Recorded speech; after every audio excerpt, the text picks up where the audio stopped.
You know that feeling? That tiny, nagging itch at the back of your mind that tells you something's off? Not wrong, necessarily. Not yet anyway, but just different. It's like walking into a room you know like the back of your hand, but someone's moved a single picture frame an inch to the left. You might not consciously register it immediately, but your subconscious screams that the balance is disturbed. That's how it started for me, maybe 6 months ago. Life with Sarah, my wife of 5 years, had always felt easy, comfortable, like slipping into your favorite pair of jeans. We weren't fireworks and grand gestures anymore, not after half a decade, but we were solid. We were the couple friends pointed to as stable. We had the nice apartment downtown, decent jobs, hers increasingly demanding, mine steady, and plans.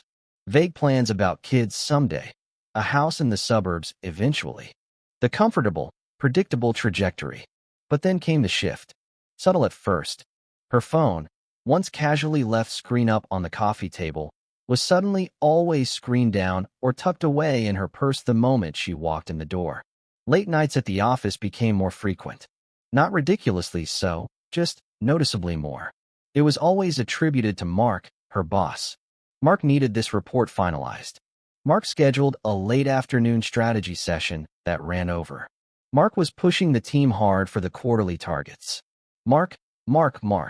His name started peppering her conversation like an overused spice, sometimes with admiration for his drive, sometimes with feigned exasperation at his demands. I didn't think much of it initially. Ambition suited Sarah. It was one of the things that drew me to her. Her drive, her focus. I was proud of her climbing the corporate ladder. I wanted her to succeed.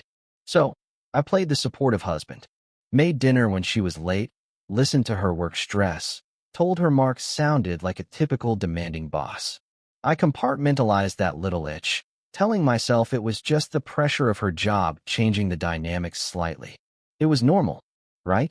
The first real jolt came during a casual Friday night dinner with friends.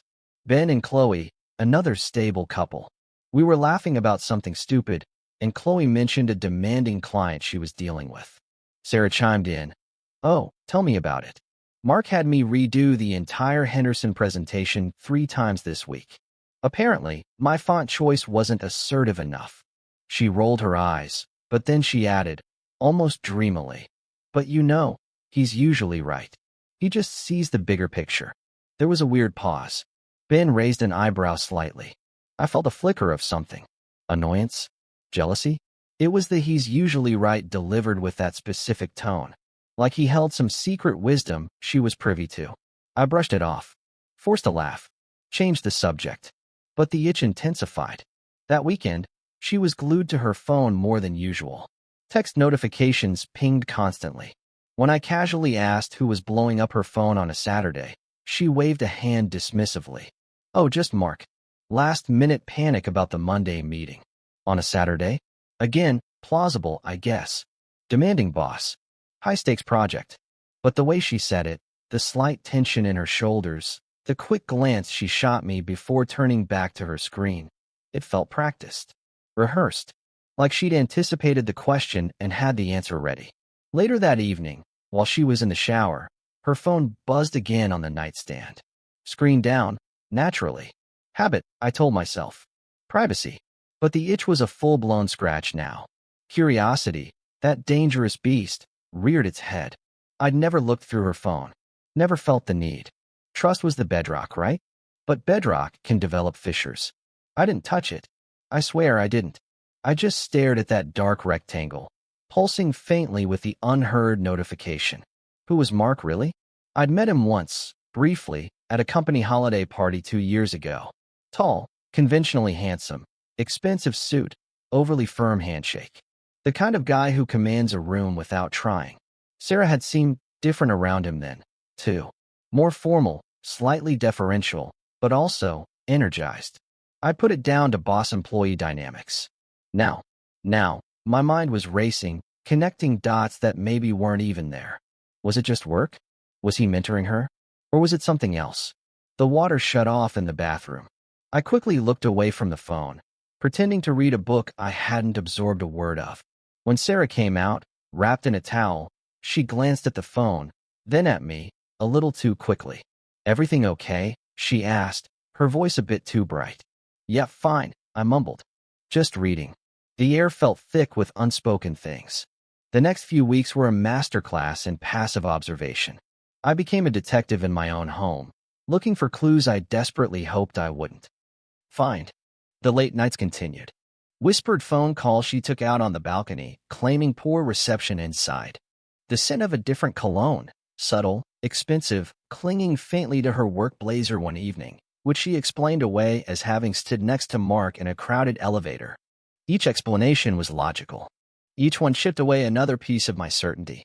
I felt like I was going crazy, questioning my own sanity. Was I being paranoid? Was the stress of my job making me insecure? I started withdrawing, not confrontationally, but emotionally, building a small wall around myself. If she noticed, she didn't say anything. The distance between us grew, centimeter by centimeter, until it felt like a chasm. Then came the night that changed everything. It was a Tuesday. She'd come home late again, smelling faintly of wine and that expensive cologne. "Team dinner," she'd explained, kicking off her heels. "Celebrating landing the Miller account. Mark took us all out." She seemed tired, but also flushed, wired. She avoided my eyes as she headed straight for the shower. I sat on the edge of the bed, the silence humming. Her phone lay on the dresser, where she'd tossed it along with her keys. Screen up. For the first time in months, it was screen up. Maybe she was too tired, too distracted, too whatever, to remember her new habit. Or maybe she wanted me to see? No, that was crazy talk. It buzzed. A new message notification lit up the screen. From Mark. My heart started hammering against my ribs. A cold dread washed over me. "Don't look. Walk away." It's her privacy. Trust. But the trust was already fractured, wasn't it? The itch was unbearable. I picked it up. My hand was trembling slightly. Fingerprint ID wasn't enabled for lock screen previews. The message was right there. Just one line. I read it. Then I read it again. And again. The words swam before my eyes, blurring, sharpening, then blurring again. It wasn't a love confession. It wasn't a sext. It wasn't even overtly flirtatious. It was worse. So much worse. It was a casual, throwaway line, dropped into what was clearly an ongoing conversation, a conversation I now scrolled through with numb fingers, the blood draining from my face, each preceding message painting a picture of casual intimacy, shared jokes, and professional collaboration that bled seamlessly into something else. There were dozens of messages, going back weeks. Flirty banter, complaints about colleagues, plans for strategy sessions that seemed suspiciously timed after work hours. But it was the last one. The very last one he'd sent, the one that popped up just now, that made the world stop turning. It wasn't about love or lust. It was about calculation. It was about me. It read, "Almost there. He still has no idea. The promotion and the payout are within reach. He still has no idea." He. That was me. I was the he. The oblivious obstacle. The collateral damage in whatever game they were playing. The words hung there, cold, clinical, utterly devastating. My breath hitched. The floor seemed to drop out from under me. Promotion? Payout? What the hell were they talking about? The vague plans, the stable life, the comfortable trajectory. Was it all a lie? A carefully constructed stage for this? I sank onto the bed, the phone falling from my suddenly nerveless fingers, the screen glowing innocently on the duvet. Numb. That's the only word for it. Utterly, terrifyingly numb. The sound of the shower running felt miles away, a lifetime ago. Everything had just shattered, and I hadn't even heard the glass break. Numbness is a strange thing. It's not an absence of feeling, it's a paralysis of it. My mind was racing, a chaotic storm of questions, accusations, and blinding hurt, but my body felt like lead. I couldn't move, couldn't breathe properly. I just stared at the phone lying on the bed. That last message from Mark burned onto my retinas. Almost there. He still has no idea. The promotion and the payout are within reach. Promotion and payout. What did it mean? Was Sarah's ambition not just about climbing the ladder, but about using our life, using me, as leverage? Was Mark promising her something in exchange for, what? Stringing me along? Keeping up appearances until some deal was sealed? The implications were sickening, spreading like ice through my veins. The comfortable life, The stable relationship. Had it all been a performance? A long con? The shower shut off. The sudden silence jolted me. Sarah would be out any second. Panic, cold and sharp, finally pierced the numbness. What do I do? Do I confront her right now, phone in hand, voice shaking with rage and betrayal? Do I pretend I saw nothing? Go back to being the oblivious they clearly thought I was? The detective part of my brain, the part that had been noticing the small inconsistencies, kicked into overdrive, fueled now by raw survival instinct. Confrontation felt satisfying, righteous even. But what? Would it achieve? She'd likely deny, deflect, gaslight. Mark's message, while damning, was just cryptic enough. She could twist it, claim it was about a confidential deal, misinterpreting pronouns, anything. No. If this was a game, a calculated scheme, then reacting emotionally was exactly what they'd expect. It was what the oblivious husband would do. I needed to think. I needed information. I needed to understand the scope of this betrayal before I showed my hand. With trembling fingers, I quickly cleared the notification, locked the phone, and placed it back exactly where she'd left it on the dresser. My heart felt like it was trying to beat its way out of my chest. I took a deep breath, trying to school my features into some semblance of normalcy, though I felt like my face was a transparent mask threatening to shatter. Sarah walked back into the bedroom, toweling her hair, humming softly. The casual domesticity of it was jarring, surreal. She glanced at me, sitting stiffly on the edge of the bed. You okay? You look pale. Her voice was laced with concern. Or was it calculation? I couldn't tell anymore. Every word, every gesture, was now suspect. Yeah, just tired. I managed, the lie feeling thick and clumsy on my tongue. Long day. She nodded, accepting it easily. Too easily. Or was I just projecting? She started getting ready for bed, chatting about the Miller account, the ridiculous demands of the client, how Mark had navigated it brilliantly. Listening to her talk about him now, knowing what I knew, felt like swallowing shards of glass. I nodded along, making non-committal sounds, my mind worrying, analyzing every word, every pause. The payout, was it financial? Tied to the promotion? Was Mark leveraging company resources or deals? Was Sarah complicit in something illegal, or just morally bankrupt? Sleep was impossible that night.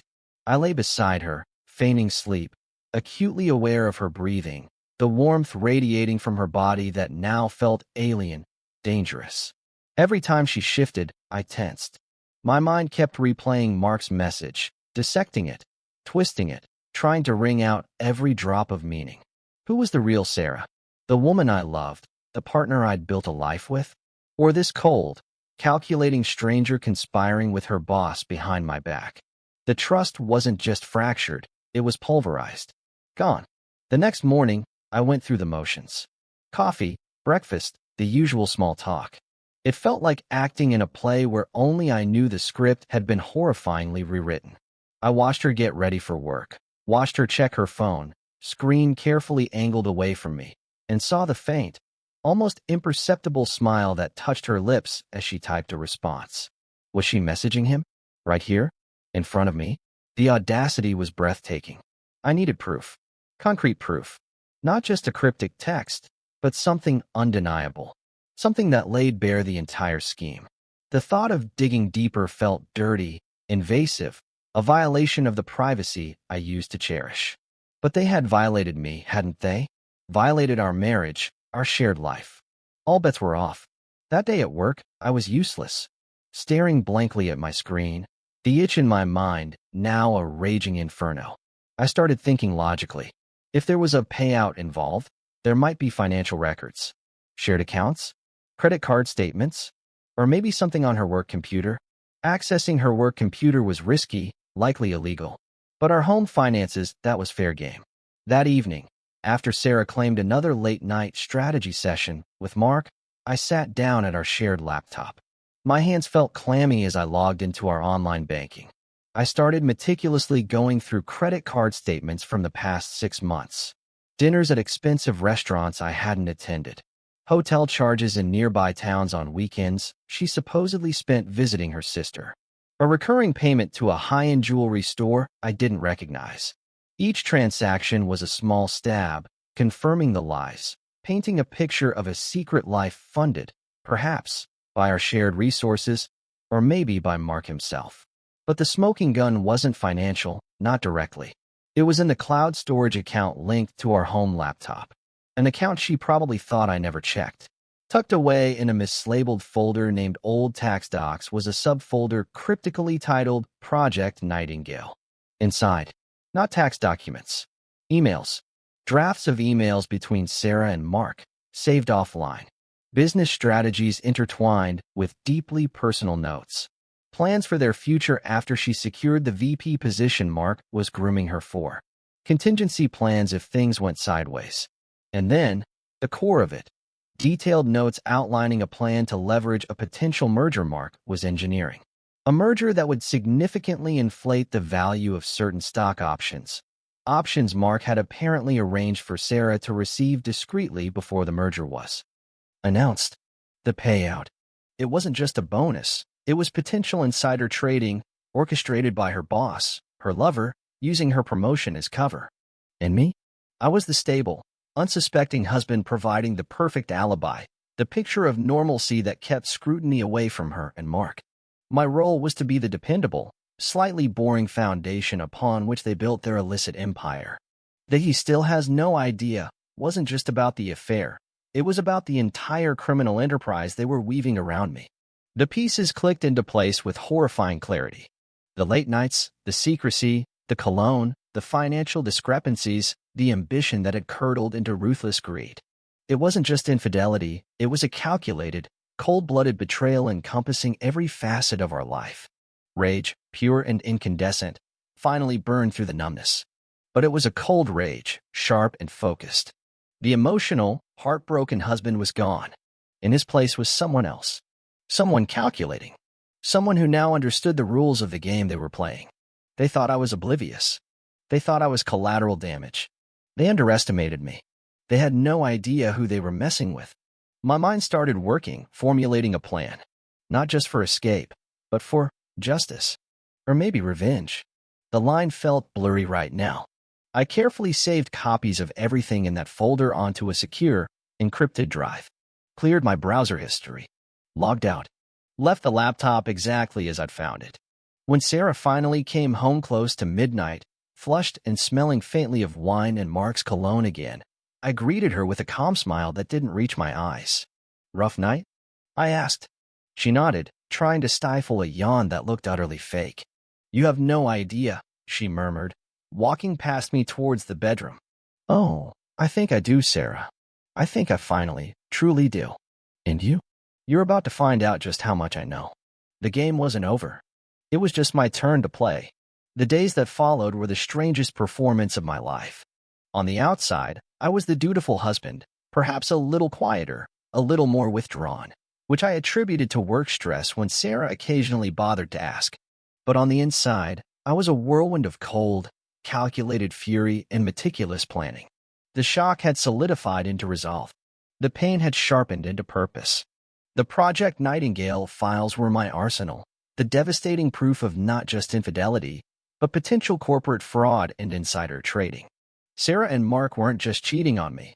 They were playing a high-stakes game that could land them in serious legal trouble, and they built their entire scheme on the assumption of my ignorance. That assumption was about to crumble spectacularly.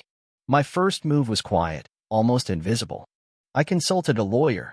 Not just any lawyer, but a shark specialized in complex financial divorces and corporate malfeasance. I laid out everything, presenting the emails, the financial records, Mark's damning text message. The lawyer's eyes widened slightly as he reviewed the Project Nightingale documents. "This," he said slowly, tapping the printouts detailing the stock option scheme tied to the merger, "is potentially explosive. Far beyond a standard infidelity case." He advised caution strategy. Rushing in could alert them, allow them to cover their tracks. We needed to choose the moment carefully for maximum impact. Meanwhile, at home, the dynamic shifted subtly. My newfound calm, my lack of questioning her late nights or secretive phone calls, seemed to unnerve Sarah more than open hostility would have. She started watching me, trying to gauge my mood, occasionally making overtures, suggesting date nights, asking about my day with a little too much forced enthusiasm. Was she sensing something? Or was her guilt finally starting to surface now that the promotion and payout felt closer? Mark's name still punctuated her conversations, but now there was an edge to it, a nervous energy I hadn't detected before. They were getting close to their goal, whatever it was, and perhaps the pressure was mounting. The perfect opportunity presented itself about 2 weeks later. Sarah announced, beaming, that she'd been officially offered the vice president position. "It's finally happening," she exclaimed, throwing her arms around me in a hug that felt utterly repulsive. "Mark told me this morning. We need to celebrate." Oh, we would celebrate. Just not the way she imagined. She wanted to host a small dinner party that Saturday. Just us, Ben and Chloe, maybe a few colleagues from my team, she suggested. And then, the kicker, Mark might stop by later, too, to toast the promotion. It was perfect. A captive audience. A stage of her own making. My lawyer and I had discussed timing. Revealing the affair privately might allow her to spin the narrative. Exposing the financial scheme needed a more controlled environment, possibly involving corporate regulators. But the initial blow, the shattering of her carefully constructed facade, that deserved an audience. Saturday arrived. The apartment buzzed with forced festivity. Sarah was radiant, playing the gracious hostess, accepting congratulations on her promotion. Ben and Chloe were there, genuinely happy for her, unaware of the rot beneath the surface. A couple of Sarah's junior colleagues, wide-eyed and eager to impress the new VP, milled around awkwardly. I played my part, the proud, supportive husband, fetching drinks, making small talk, smiling until my face ached. Inside, my heart pounded a steady, cold rhythm. Waiting. Sarah kept glancing towards the door, anticipating Mark's arrival. Around 9 p.m., he made his entrance. Tall, confident, exuding the effortless command.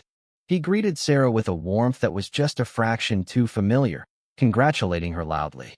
He shook my hand, that overly firm grip again, his eyes sliding over me with barely concealed dismissal. The oblivious he launched into a toast, praising Sarah's talent, her dedication, her vision. He spoke about the bright future of the company, hinting at exciting developments on the horizon. The merger, no doubt. Sarah stood beside him, basking in the praise, her eyes shining. This was her moment. Their moment. As the toast ended and applause rippled through the small group, I stepped forward, raising my own glass. "I'd like to propose a toast too," I said, my voice steady, cutting through the chatter. All eyes turned to me. Sarah looked momentarily surprised, then smiled encouragingly. Mark watched me, a flicker of something unreadable in his expression. "To Sarah," I began, looking directly at her. "My brilliant, ambitious wife. On her incredible, well-deserved promotion to vice president." I paused, letting the words hang. A position she has worked tirelessly for, using every asset at her disposal. Sarah's smile tightened slightly. Mark's gaze sharpened. "And to Mark," I continued, turning to him, my voice dropping slightly, taking on a harder edge. "For recognizing Sarah's unique talents. For mentoring her so closely. For all those late-night strategy sessions, the weekend calls, the guidance he provided." The air grew heavy. Ben and Chloe exchanged uneasy glances. Sarah's colleagues shifted nervously. Guidance that extended far beyond the office, apparently. I saw the color drain from Sarah's face. Mark's confident mask slipped, replaced by a flash of anger, then alarm. "What are you implying?" he snapped, his voice tight. I ignored him, keeping my eyes locked on Sarah. "I believe the term you used in your emails was Project Nightingale." The name hung in the air like poison. Sarah gasped, her hand flying to her mouth. Mark went rigid. The colleagues looked utterly bewildered. Ben and Chloe stared, mouths agape. A project involving creative accounting, leveraging confidential merger information, promising certain payouts tied to stock options. I let the implications sink in, the silence stretching, thick and suffocating. "I believe," I continued, my voice dangerously soft now, "that the last message Mark sent you summed it up quite nicely. The one you received last Tuesday, just after your team dinner." I looked around the room, ensuring everyone was listening. It read, "Almost there. He still has no idea." The promotion and the payout are within reach. I paused, letting the exact words detonate in the silence. Well, surprise. I gave a cold, humorless smile, meeting Mark's furious, panicked eyes, then Sarah's devastated, terrified ones. He knows. The aftermath was chaos.